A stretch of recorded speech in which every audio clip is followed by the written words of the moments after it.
Let's talk to Mike Jones, though, from Migration Watch UK, because as we watch Downing Street and people going into more cabinet meetings this morning to talk about, presumably, what on earth they're going to do to rescue their image right now, we're reporting the story that broke yesterday in the Daily Telegraph that 745,000 is the number of illegal migrants living now in this country. 1 in every 100 people in this country is an illegal migrant, which I think is a staggering number.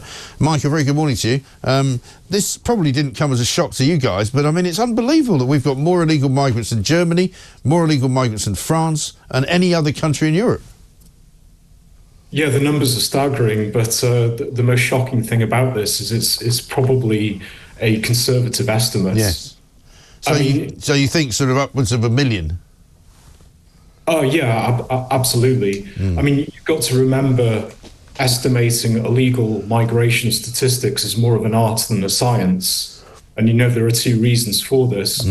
Firstly, illegal migration, much of it is clandestine. If you enter the UK in the back of a lorry, you're not going to be detected. How does that turn up in the statistics? Right. And also, a lot of these, academics and research units, they use surveys, which is fair enough. But obviously, illegal immigrants, for very obvious reasons, aren't going to give, honest answers, right, whether they're here illegally.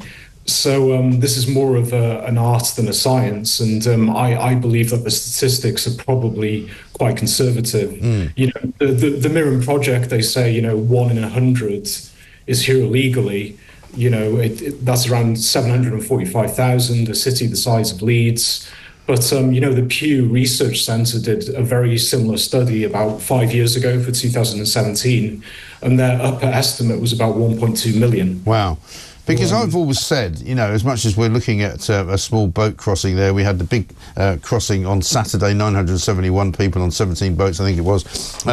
I've always said that certainly the parts of Sussex that I go to and that I know well, there are plenty of dropping off points that some of these boats could use, which are not Dover, for example, which are not places where, there are authorities or where there are border force or where there are RNLI boats. You can drop people anywhere along the coast from sort of Rye, Camber, Hastings, all sorts of places that are nowhere near Dover, where people have reported to me that they've seen some of these boats landing and people getting out of them just walking up the beach.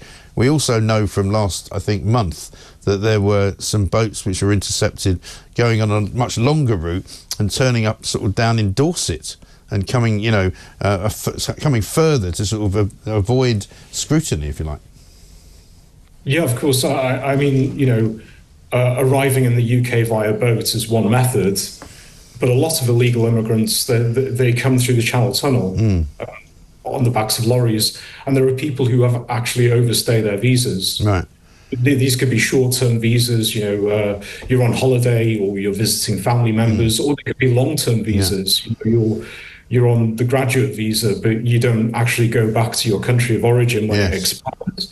And it's like, how do you measure this? We don't have proper entry or exit controls linked to biometrics. So it's actually very difficult it's actually very easy, I should say, to escape the view of the authorities. And what are you hearing about Labour's kind of plans to do a deal in some way with the European Union? Because we understand that one of the reasons Keir Starmer went to Brussels and he went to Germany and he went to Italy is to try and come up with some plan that makes him look good, basically. But the only thing I can see is a deal that he would do with the EU, which would stop perhaps the small boats crossing, but it would not stop the tide of people coming here, because we'd probably sign up to a specific number of people every year that we'd have to take as asylum seekers. Yeah, I mean, Keir Starmer's emphasis is on smashing the gangs rather than stopping the boats. Right. So, his aim is to use, sort of transnational enforcement networks to, disrupt the gangs and their supply chains. Listen, I'm not against him doing this, but, you can make life uncomfortable for the gangs, but you can't smash them. And obviously, Sir Keir Starmer will have to give something in return for greater cooperation. I mean, we're cooperating at the moment, but clearly the Labour Party wants to align us more with, EU regulation and possibly have some newer version of the Dublin Convention, where, you know, we can send people back to Europe, but they can send people back to this country. Yeah. But Dublin didn't really work for us. So, yeah, that's quite worrying. It is, I think so. Mike, good to talk to you. Thanks very much indeed. Mike Jones from Migration Watch UK.